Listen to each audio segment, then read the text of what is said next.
Hi there. So it's been a while, and today I'd like to talk up a little bit about the ISTJ in particular and SI DOMs more in general.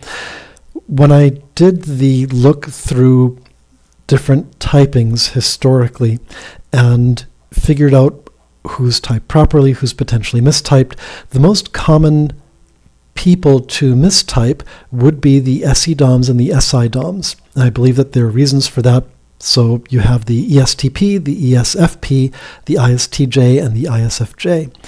I'm going to step back from the SE DOMs, the ESFP and ESTP, because I don't really know SE all that well, so I'm probably not the best person to discuss that. But on the SI DOMs, I think there's a couple things to think about the nature of SI. And that is, SI DOMs are incredibly versatile personality types. SI is a powerful cognitive function linked to experiential learning. So, for instance, if you go to touch a stove and the stove is hot, you realize that you get burned, it hurts, and you don't do it again. But by the same token, that can be extended to all sorts of things, of learning through book learning and other venues, that you can ingest things that are relevant to your experience and retain those as they are necessary or important to you. So because of that, what happens is, well, two things. First, SI makes you remember all of the things that are relevant to your experience. So if you believe yourself to be an MBTI, an NE user or high NE user, then you will remember, or you will prioritize all of the things that have to do with NE. You will learn something that's like NE. You will retain the things that are NE. Similar with the other functions. You could look at TI, for instance, and you would recall all of the times that you used TE that may have looked like TI, or when you used TI backslot. Effectively, if you're an ISTJ or ISFJ, it becomes incredibly hard to sort out your own type, because you become the things that you build through your own experience.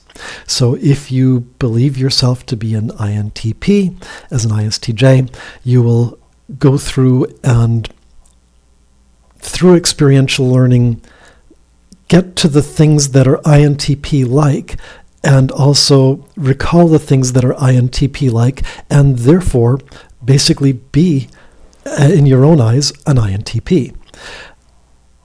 This is something that it isn't about that ISTJs or ISFJs don't want to be these types. It's all about these types being so versatile that they can look like anybody else, and they can feel in basically all but the ultimate cognitive function tests, look, feel, behave, and be those types. So, how to tell the difference then? Well, if you do dig into the cognitive functions, and I'll stick to the ISTJ in particular here, there's a difference between FI first, SI third, and SI first, FI third.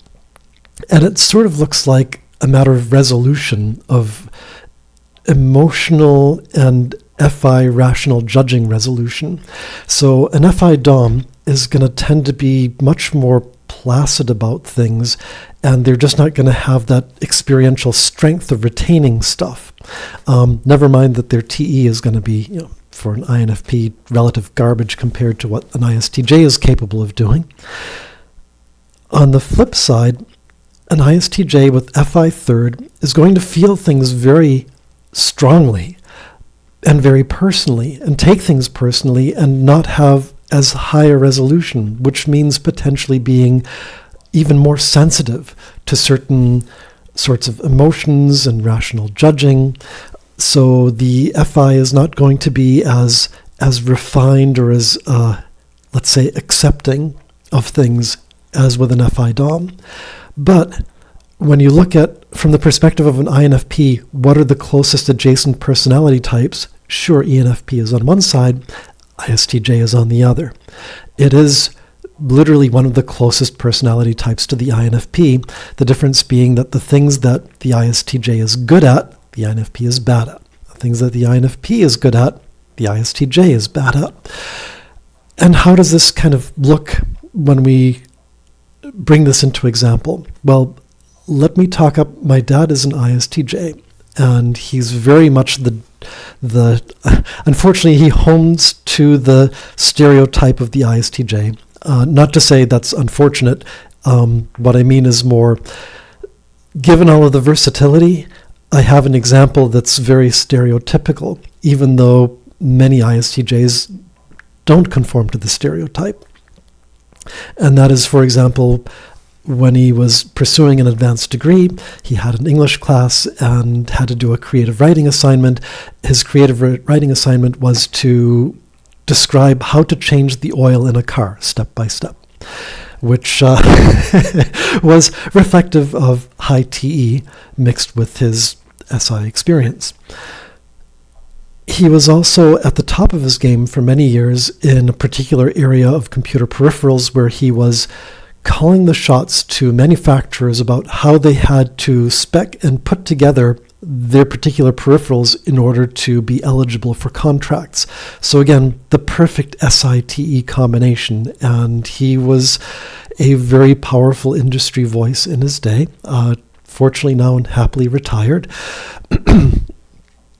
But the idea being that the things that he was good at, I was bad at. As a kid, when I took small engine repair, I'd inevitably end up with a handful of bolts after putting the motor back together again. And, the motor worked, so it's good enough. You take the bolts and throw them over your shoulder and call it a day. So that was, he would blanch at that sort of inadequacy, let's say.